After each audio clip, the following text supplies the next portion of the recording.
Okay, good evening, everybody. Thank you for coming out to learn a little Torah in Lila Nishmat, my father, Avi Aviner ben Mordechai Halevi.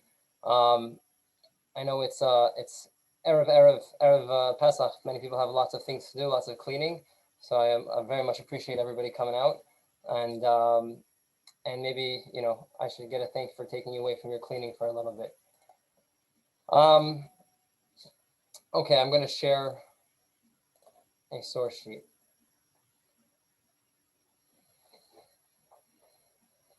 So what we refer to as Pesach, the Passover, when we took a closer look at the Psukim, I think it'll become clear that what we colloquially refer to as Pesach is not really called Pesach in the Torah. In fact, it has another name altogether. And Pesach, what the text refers to, is actually something totally different. Pesach is referring to the Korban Pesach, or the Chag HaPesach, which was done on the 14th of Nissan, or our Erev, what we call our Erev Pesach. And that took a whole 12 to 16 hours, depending on Machloket Rabbi Elazar and Rabbi Akiva, but it was basically a Chag that was less than 1 day, from the noon, from Chatzot of Yud Daled until the evening, midnight Chatzot of that night. Chag HaMatzot is basically what we call Pesach, the 7-day holiday that follows Chag HaPesach, which starts on the night of the 15th, the night of Tetvav, and goes until the 21st. Before we talk about the essence of what each one is, just to make this point clear, I think if we look in the Psukim, we'll see that there really are these two holidays, this Chag HaPesach and Chag HaMatzot, and they have two independent, mutually exclusive ideas behind them. So here we see when Am Yisrael left Mitzrayim, Vayisum Ramses b'chodesh harishon. So they left from Ramses in the first month. The Chamisha Asar Yom l'chodesh harishon, on the 15th day of the first month. Mimacharat HaPesach, from the day following the Pesach. What's the Pesach? Pesach is referring to the Pesach offering, Chag HaPesach, on the 15th. That is referred to as a Chag HaPesach. We see here in Shemot, Lo tishchat al chametz dam zivchi v'lo yalin lavoker zevach Chag HaPesach. You should not go ahead and do the slaughtering of the Korban Pesach while you have chametz around, and you should not leave it until the morning. It is for the Chag HaPesach. Here we have the first time it refers to it as actually the Chag HaPesach. Here in Parshat Emor, the Parshat HaMoadim, on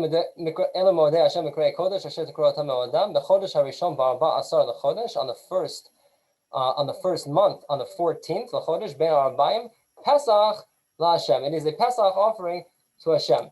On the 15th, Yom l'chodesh hazeh Chag HaMatzot. Here the Torah refers to it as Chag HaMatzot. That the 7-day period is actually called Chag HaMatzot laHashem Shivat Yamim Matzot Tochelu. You should eat matzah for 7 days. Similarly, in Shemot, when it talks about the Shalosh Regalim, et Chag HaMatzot Tishmor Shivat Yamim, the holiday of the Matzot, you should guard for 7 days. Don't eat any chametz. Similarly, in Lamed Dalet, again, et Chag HaMatzot Tishmor Shivat Yamim Tochal Matzot. And Ba'arba Asar is Yom l'chodesh Pesach. Over and over again, we see this in text. Pesach, Chag HaPesach is referred to as the 14th. And Chag HaMatzot is from the 15th to the 21st. Here you have them juxtaposed. B'chodesh harishon ba'arba asar l'chodesh ben arbaim Pesach laHashem. The 14th is Pesach. U'b'chamisha asar is Chag HaMatzot. The first time these appear is in the actual Exodus story in Perek Yud Bet, which we will come back to further on. So this idea that the text, the Torah, refers to Chag HaPesach and Chag HaMatzot independently already appears, is already pointed out in the Rishonim. Tosfot Harid, in the beginning of Arba Pesachim, the 10th parak of Masechet Pesachim. So the Mishnah starts off, Arba Pesachim, when you can eat, when you cannot eat. And the Mishnah refers to the actual holiday of Chag HaMatzot. It refers to it as Pesach. So the Tosfot Harid from the Rishonim, from the Bali Tosfot, writes, She'en hatana nimna milikro lechag hamatzot kach So first of all, he points out that it's odd that the Mishnah is referring to Chag HaMatzot as Chag HaPesach. He says, but don't worry, don't freak out, that's okay. Why? Because the text itself, the Torah, or the Tanakh in this case, sometimes will use it interchangeably. Now he brings you one exception. What's the exception? By Yeshua, it says, after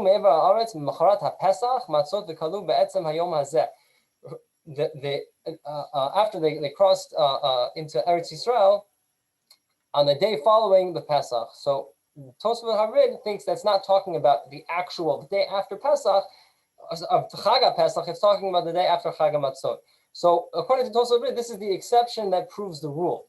The Torah always refers to Chag HaMatzot as Chag HaMatzot and Chag HaPesach as Chag HaPesach, 14th and 15th onwards, two separate holidays. And here's one exception, which in a sense proves the rule that they're two separate Chagim. The truth is, though, even his exception is not really an exception, because some of the Rishonim, like the Rishonim and Achronim, like the Radak, learn Memacharata Pesach is actually referring to Hu Leil Chamisha Asar. It's referring to the night of the 15th, literally the day after the Pesach offering, that night. And explaining because the Pesach was brought on the 14th. So we see this idea where there are, basically we have these two Chagim. We have Chag HaPesach and Chag HaMatzot.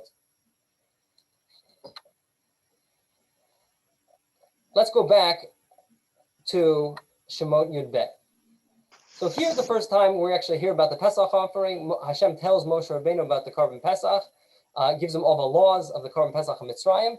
And then in Yud Daled, in Pasuk Yud Daled, he goes on to tell Moshe about this 7 days afterwards in which they need to eat matzot.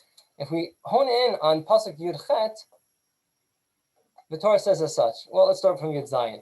ושמרתם את המצות כי בעצם היום הזה הוצאתי את צוותיכם מארץ מצרים ושמרתם את היום הזה לדורותיכם חוקת העולם. So you should guard the matzot, for this day I took you out. בראשון ב14 יום לחודש בערב תאכלו מצות עד היום ה21 לחודש בערב. On the 14th day at night, you should eat matzot until the 21st at night. Now, this is an extremely puzzling pasuk because it's telling me when, on the night of the 14th, I should go ahead and eat matzah. But when am I eating matzah? What's the night of the 14th? The night of the 14th is B'dikas Chametz, right? That's the night before Pesach. So what's it talking about in the night? It's talking about the 15th, right? The night of the 15th, because in Judaism, more or less, with exceptions we'll talk about right in a minute, the day really starts at the night. I know my kids have a hard time digesting this concept that the day starts at the night, but it does, right? Right? We start at night, and that's the beginning of the day. We just started, a few minutes ago, we started Yud Aleph Nissan. It starts at night, and it goes until the next night. So when am I supposed to eat the matzot? I'm supposed to eat it the night of the 15th. That's when Chag HaMatzot starts. That's Leil HaSeder. That's when I'm having the Korban Pesach. But yet the Torah refers to it as Berishon Ba'asar Yom, on the 14th day, Ba'erev Tachlu Matzot. On the evening you should eat. Which evening? It's not talking about the previous night. It's not talking about the evening leading into the 14th. It's talking about the evening following the 14th, namely the 15th. Now, why would the Torah do that? Why would it refer to the 15th, the night of the 15th, as the Erev of the 14th? So the truth is, there is one exception in Judaism where the night actually follows the day. And that's with the halachot of kachim in the Beit HaMikdash. All of the halachot of karbanot, actually, it's reversed.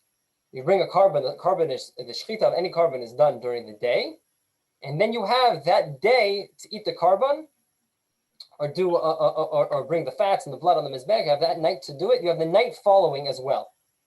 Right, so for Korban Pesach, if Korban Pesach is brought on the 14th, so when do you have until to eat the Korban Pesach? The day of the Korban Pesach is the day of the 14th, with the Erev that follows it. Right? And that's exactly what it's talking about here. Berishon ba'asar yom l'chodesh ba'erev tochlu matzot. On the evening following the 14th, you should eat matzot. Namely, this is a din in Korban Pesach, which means that really we have an overlap between Chag HaMatzot and Chag HaPesach. Chag HaPesach begins on the Chatzot, the afternoon of the 14th, but it carries on throughout the night of the 15th. And Chag HaMatzot begins at the beginning of the night of the 15th, and then it carries on for 7 days. And then there's this 6 or so hour period, this magical period of an overlap between Chag HaMatzot and Chag HaPesach, which we call Leil Seder, where the two Chagim meet. Now, the question is, what is the nature of Leil HaSeder, or more specifically, what is the nature of the matzah that we eat at Leil Seder? Is it matzah that we're eating because of Chag HaMatzot, 7 days, or is it matzah that we're eating because of Chag HaPesach? There's a bit of an ambiguity here in the pasuk, because here it's talking about the 7-day period. Shivat yamim matzot tochelu. You should eat matzah for 7 days. What 7 days? That is Chag HaMatzot. So same thing we're talking about Chag HaMatzot. But when it tells me my obligation to go ahead and eat the matzah, it's connecting it to Ba'asar Yom L'Chodesh Ba'erev. It's connecting it to the day of the 14th, to Chag HaMatzot. That my obligation to eat the matzah is some type of outcome of the Karban Pesach.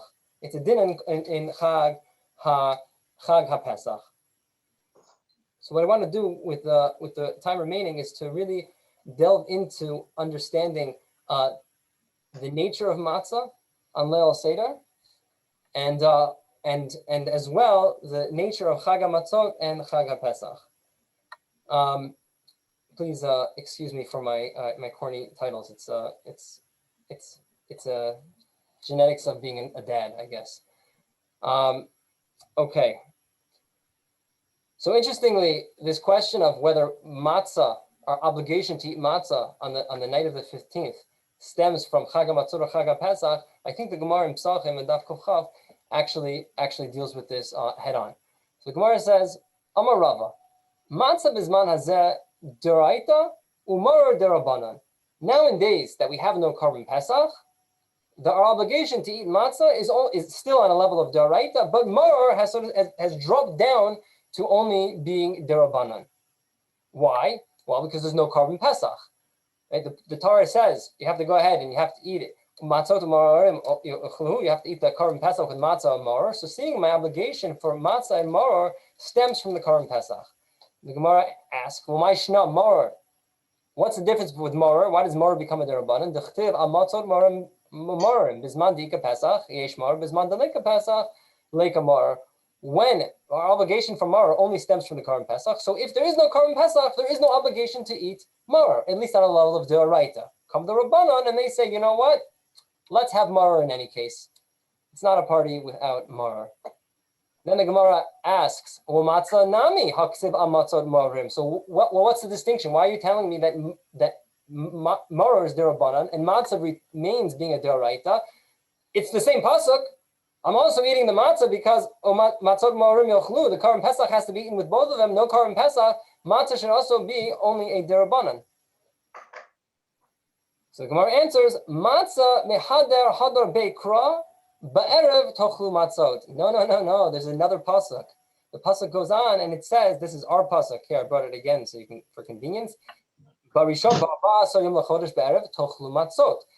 There's a separate pasuk which tells me that I need to eat matzot on this night. It has nothing to do. There's no mention of the Karban Pesach here at all. Therefore, even without a Karban Pesach, I have an obligation to eat matzah from this pasuk. A dissenting opinion in the Gemara of Acha bar Yaakov Amar Achad Zev Echad Zev Derabanan. No, they're both only Derabanan. They're both connected to the Karban Pesach. Elaktiv be'erev tochlu matzot. What are you going to do with this pasuk? It tells you have to eat matzah. So the Gemara goes on, and I left that out. But Tana Kavita de Rava. Rava goes ahead. There is a Braita which supports the opinion of Rava that in fact matzah is d'oraita even without a Karban Pesach. It says Sheshish Yamim. This is the Braita. Sheshish Yamim tochal matzot ubiyom hashvi atzeret la'Hashem Elokecha. You should go ahead and you should eat matzot for 6 days, and on the 7th day you should have an atzeret. We'll leave the jokes aside for that pasuk. Ma shvi reshut af sheshish yamim reshut. Just like the 7th day is a reshut, So too, I would think that all 6 days are rishut, even including the first one. My time, the Kitzer, the Gemara says like this: I would have thought only even on the first night it's rishus, just like the rest of the 6 days. Talmud lomar al matzot morim yochlu. You have to eat matzah. You have to eat it with the mor. You have to eat it with the korban pesach. I have to eat it. It's a chiyuv. It's not a rishus. I would have thought only have a korban pesach. It's deraita.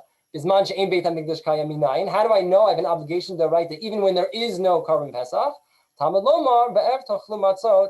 Hakatuv kavu chova. This pasuk of be'ev tochlu matzot is telling me even when I don't have a korban pesach, I need to go ahead and have matzah. Okay, so we know that for 6 days or 6 plus the last day, you're allowed to eat. You don't have to eat matzah. You want to go ahead and you want to have, perot v'yirakot and basar v'dagim, all of Pesach. That's fine. But the first night, there's an obligation to go ahead and have matzah. Now, the question that we have to ask is, well, what's the nature of this matzah? Is it from Chag HaMatzot or is it from Chag HaPesach? In Shemot, where we're learning out this chiyuv bizman hazeh, that be'erev tochlu matzot, that I have to eat matzah on this night, it's not even clear what that pasuk is talking about. Again, the whole chapter here is talking about. This paragraph is talking about Shivat Yamim Matzot Tochelu. You have to eat matzah for 7 days, or don't eat chametz, and what's left, you're gonna have to eat matzah. That's talking about Chag HaMatzot, but the actual pasuk makes reference to Ba'asar Liyom L'Chodesh Be'erev, on the night following the 14th, connecting it to Korban Pesach. So we have this question, this duality, this kind of ambiguity with the obligation or the nature of the obligation for matzah on the night of Pesach. By the way, this is a shir. I'm used to students calling out and whatnot, so please feel free to, say something, ask a question, tell me a story about your dog, what students usually do. Okay. Why so hasty?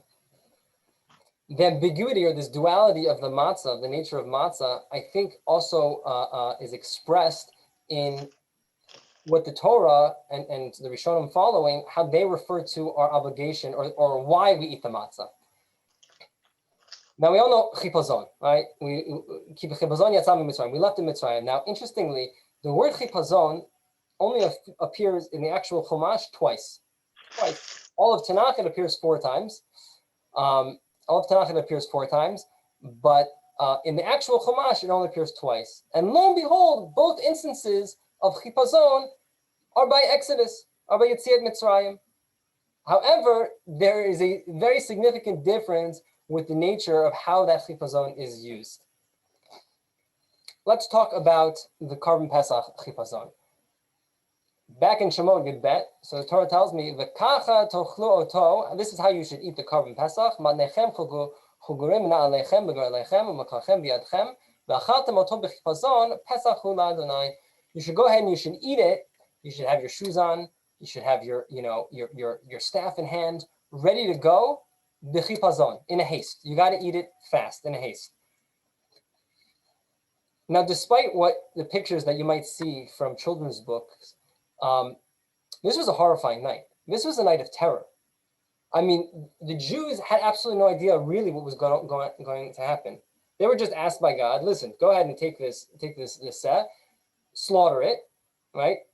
This is the god of one of the gods of the Egyptians, and I want you to slaughter it and make a statement to and in front of the Egyptians that you're slaughtering their gods, and go ahead and just smear it on your doorpost.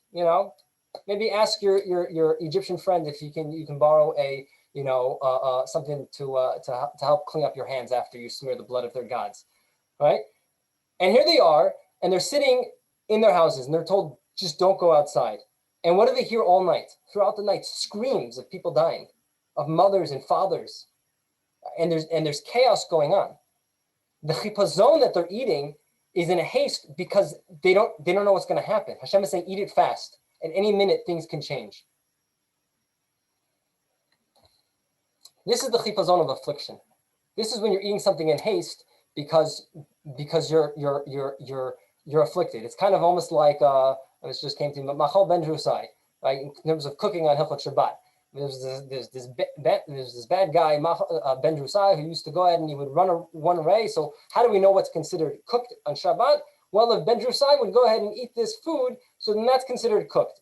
He used to eat it 1/3 cooked or 1/2 cooked, machlok rishonim. But he would eat it half raw. Why? He'd have to eat it b'chipazon because he was always running away. He was afflicted. He was abandoned. That's the kind of person he was. It's the same idea here. The chipazon of the Pesach offering is the chipazon of terror, of not knowing what's going to be, of not having a security of tomorrow, of there's horror and terror going outside, and who knows what's going to happen.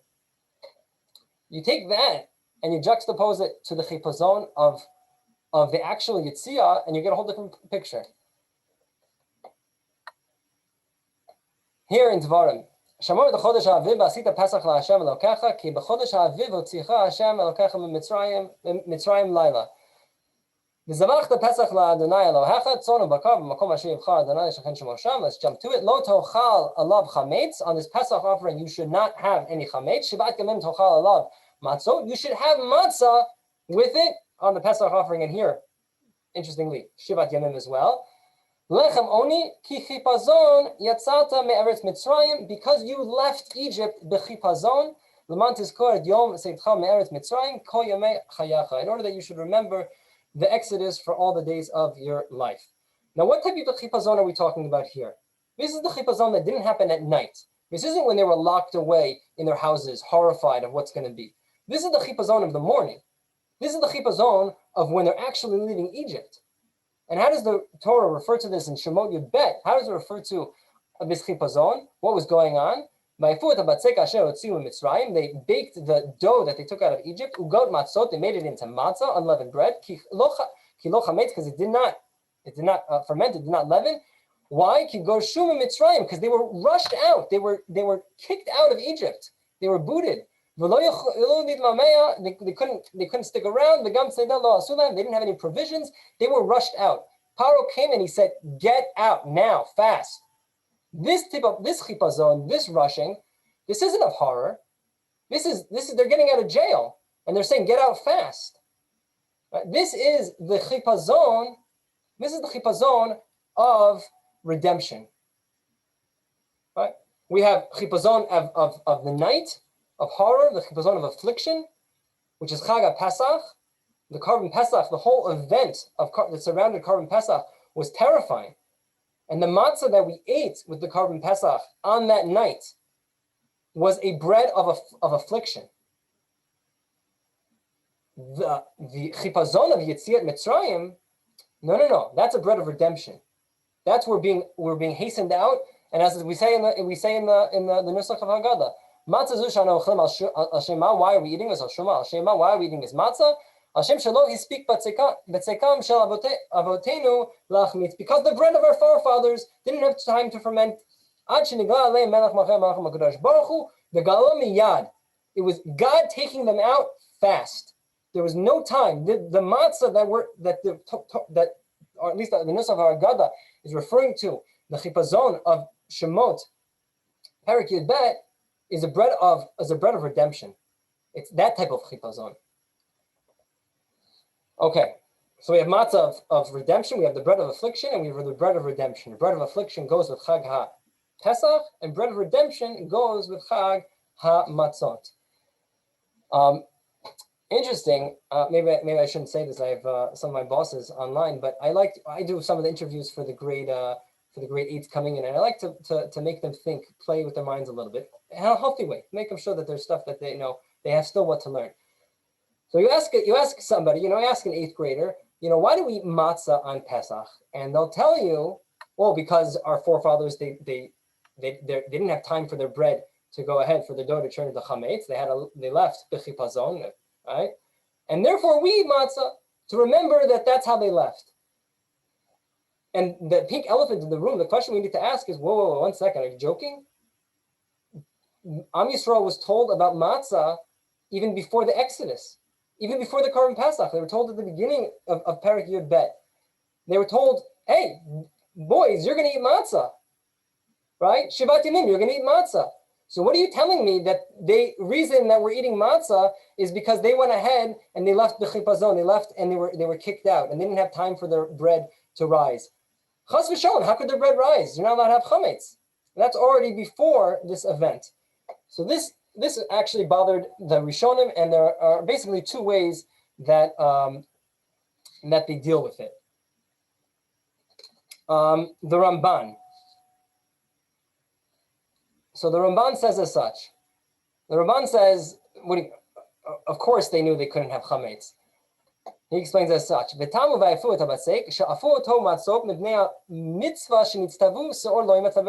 they making matzah when they left? Well, because God told them you have to make matzah. You can't have soor, you can't have chametz, so left is matzah.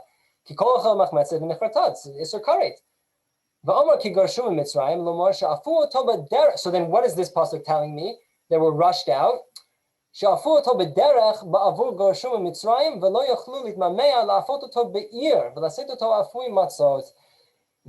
was they were going to make matzot at home in Mitzrayim, but they were rushed out before they had a chance to actually bake the matzot, and they had to make it at their next stop.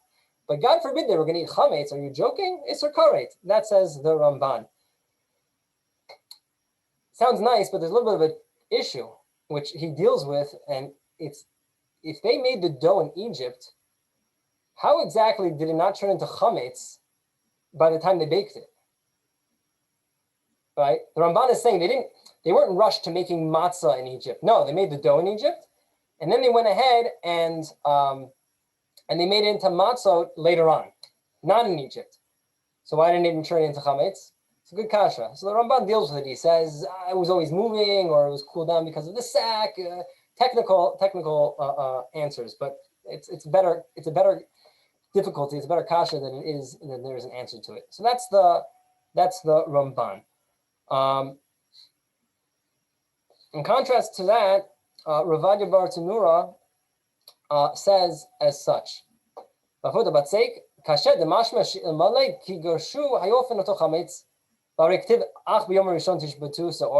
asked the same kasha. What do you mean? Had they not been rushed out, they would have let their dough become chametz. Are you crazy? There's an isser kares. How could you eat chametz? V'yesh lamar the mitzvot hashvatat seor va'azar tachilat chametz lo nitztavu bahen el ledorot avalo b'Pesach Mitzrayim.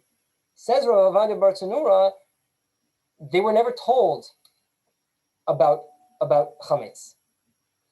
What about what happens in Perek Yud Bet? We'll talk about. But he's saying that there was no Chag HaMatzot in Egypt. There was only Chag HaPesach. Right? Ibn Ezra, who loves to argue with the Ramban, he says this explicitly. There was no Chag HaMatzot. There was no 7 days you can't have chametz and only matzah in that first year. They only had Chag HaPesach. Here also you see that the Ibn Ezra makes reference to Chag HaMatzot and Chag HaPesach as two separate independent holidays.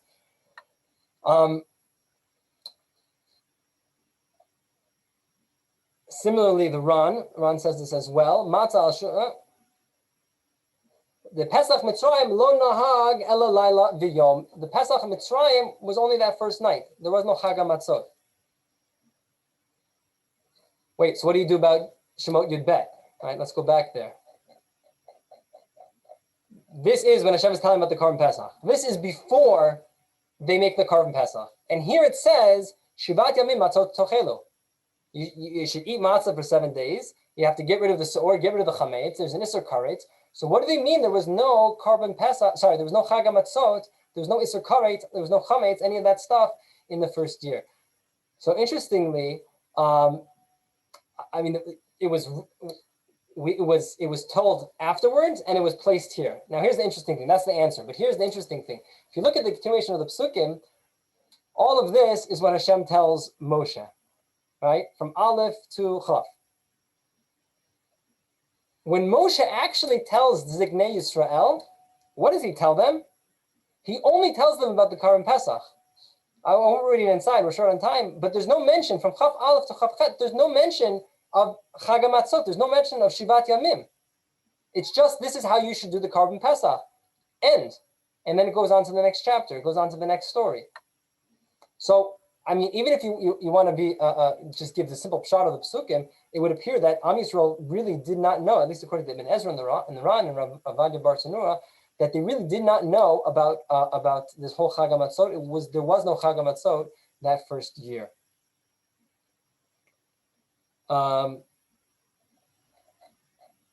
Okay.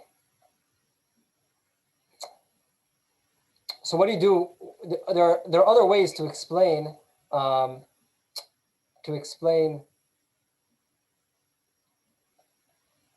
Here, the Ramban argues, he says that Vayikra Moshe l'kol ziknei Yisrael v'yomer aleihem, the pasuk that we just referred to, where Moshe then tells Am Yisrael about the Karban Pesach. HaParsha azu b'ksarat b'asher tziva oto Hashem b'parsha Shamala. He says he gave him the cliff notes. This is not everything that he said, obviously.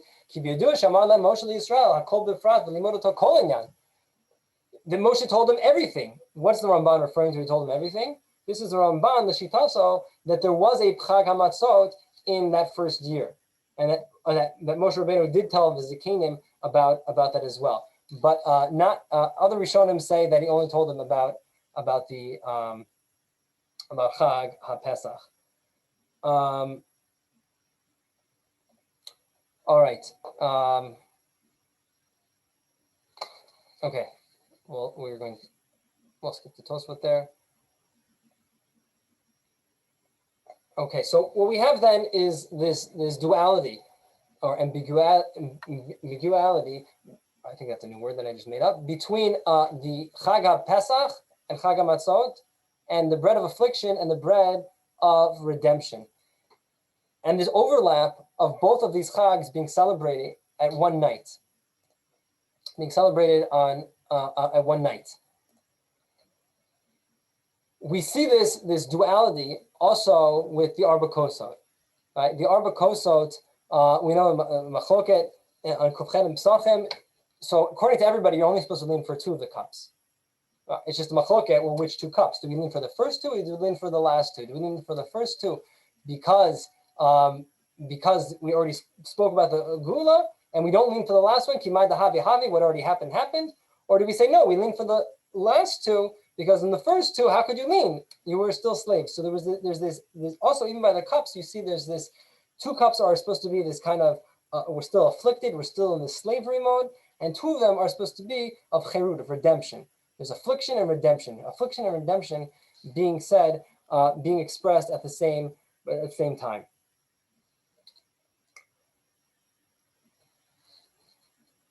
So what is matzah? What's the matzah we're eating at this night? On Chag HaMatzot and Chag HaPesach when they overlap. So the truth is it's both, and it's complex, and it's meant to be complex.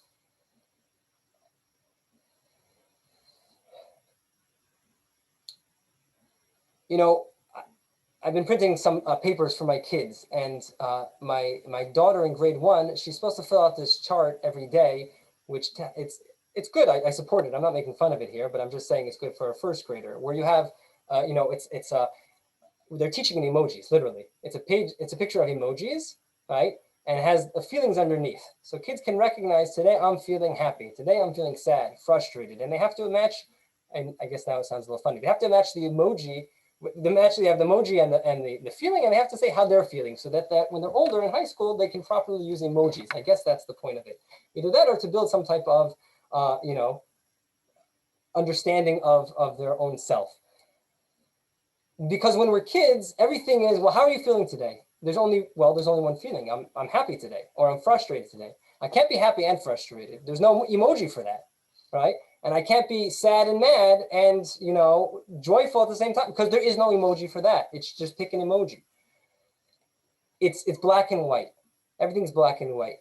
Even as in our superheroes, right? All our superheroes are, you go back to the good old superheroes. Superheroes and villains they're just superheroes and they're just villains. And the villains are really bad and the superheroes are like really, really good. Because actually I saw on something the other day that's one of the reasons that Frozen did so well. Because even the princess, she was a tormented hero. So there's like this new age type of hero thing going on. My point is that that's not life. That's like when you're a little kid. But when you're older and you experience actual life, it's complex, right? There's a complexity to it. I'm feeling a lot of things today, and I have to hold a lot of emotions all at once. And I have to put on a certain type of face, even though I'm feeling a certain type of way in one scenario, and do differently in another thing. And I have to make sense of all of that, the complexity. And that's not a bad thing. We're not supposed to revert back to the way things were when we were in grade 1. Life is supposed to evolve into a complexity, and we're supposed to be able to process that complexity and deal with it. Put it on the table and say, hey, this is what it is. How am I going to move forward with that? And when we do move forward with that complexity, we acknowledge that complexity, we live with that complexity, so then we're able to rise above it. We're able to bring more godliness into the world. It goes without saying that we're living in complex times. 2020, really bad year. We should erase it from the calendar. It's complex in all regards. It's complex on an individual level. It's complex on a collective whole, right? We're trying to figure things out together.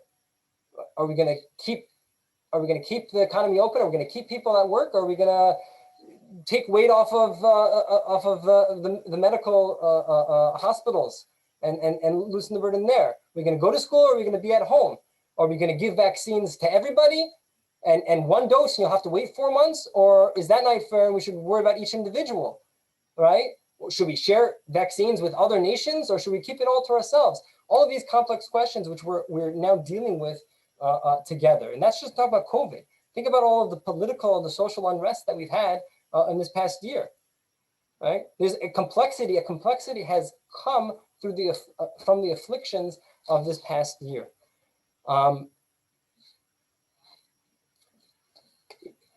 For me, a little personal note, and we're going to come back. I'm not done with the share. Don't worry. I'm allowed to get a little personal sometimes, but Pesach has become more complex for me. Because as with many, people think of a Pesach and they think of their family. They think of good memories. And for me, Pesach was always thinking about my father, because Pesach was an extremely important holiday for him. And now, every Pesach, I'm again going to think about my father, but for different reasons, right? Not because necessarily of happy reasons. And there's a complexity there. I think this really came, really expressed itself last Pesach. It's not, probably one of the most difficult things I've ever done in my life is to bury your father, and then 36 hours later to go to the Pesach Seder and make a Shechianu and say Hallel and pretend like everything is fine when everything is not fine. And there's a complexity to the human experience and to the human spirit, where we are being asked to somehow encompass both of those within ourselves at the same time. There's a time for this and there's a time for that, like Kohelet said, but you know what? Sometimes there's a time for both. And sometimes you're going to have to deal with that. And that's what Matzot, that's what it's telling us. There's a time, there's affliction and there's redemption, and sometimes they're together. Sometimes there's an overlap between Chag HaMatzot and Chag HaPesach. This last part's a little drush. Everything before, I think, is Pshat of Psukim. This last part, no, you can accept it if you want or not, but I think it's a nice idea. In Shemot Yud Gimel, it says, Shivat Yomim tochal matzot, ubiyom hashvi chag laHashem. Matzot ya'achel et Shivat hayamim, v'lo yireh lecha chametz, v'lo yireh lecha so'or v'chol kvolecha. Matzah. Go to No Frills and buy matzah. It's on sale. Go. Buy a lot of it and eat it for 7 days. It's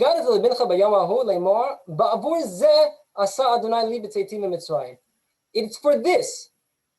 Tell over to your children, to the next generation, to your family, to your children. It's for this that Hashem li b'tzeitim mitzrayim. What is that? What does the pasuk mean? What do you mean it's before this? Before this what? And Hashem did it. So there's a machlokes in the Rishon, lots of different opinions, but here's just two interesting opinions of how that means, and then I'll offer a little bit drushi, a third one. What does it mean ba'avor ze asa?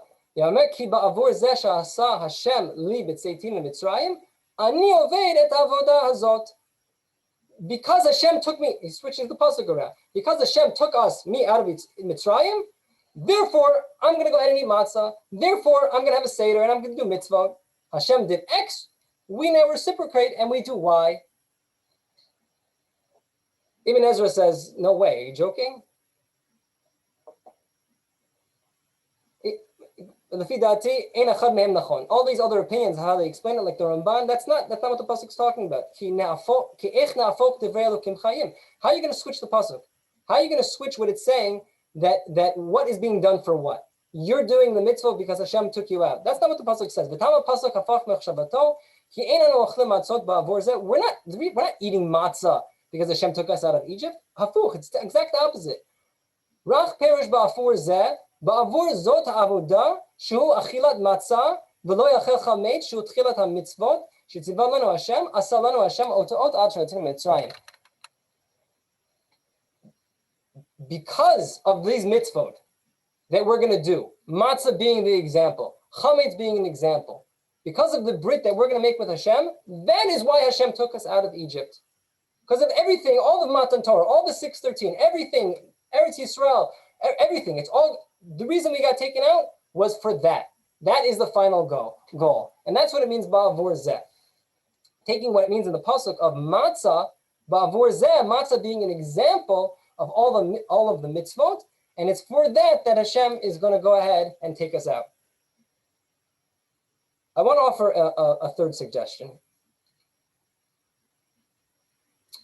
Reading the pasuk like the Ibn Ezra, that it's for this that Hashem took us out, not like the Ramban, but that matzah isn't an example of mitzvah. A generic mitzvah, like, if you're going to make like some type of icon for Jews, so like, what do you put on it? Like a matzah, a menorah, a dreidel, what else? I don't know. So matzah, ba'avor zeh. No. Ba'avor zeh, ba'avor matzah, specifically matzah, not as a prototype, not as some type of example of mitzvot, but matzah specifically. And why matzah specifically? Because matzah represents the complexity of the human experience, of the human spirit, of being able to hold both of so much at once and to rise above it. And Hashem is saying, I took you out of Egypt, ba'avur zeh, because of the complexity of the human spirit and experience. And if you, as a nation, are going to rise above that, and you're going to evolve to be the type of nation that I want you to be, it can only come through complexity. It can only come through an overlap between Chag HaMatzot and Chag HaPesach, between this bread of affliction and bread of redemption. It can't be while you're slaves, because a slave can't rise to that complexity. A slave has a hard life, but it's not complex. He gets up and he does what the master says, and that's it. But if you want a complex life, you're going to have to be free people. So ba'avor zeh, ba'avor the complexity and the duality of the matzah, I'm going to take you out of Egypt.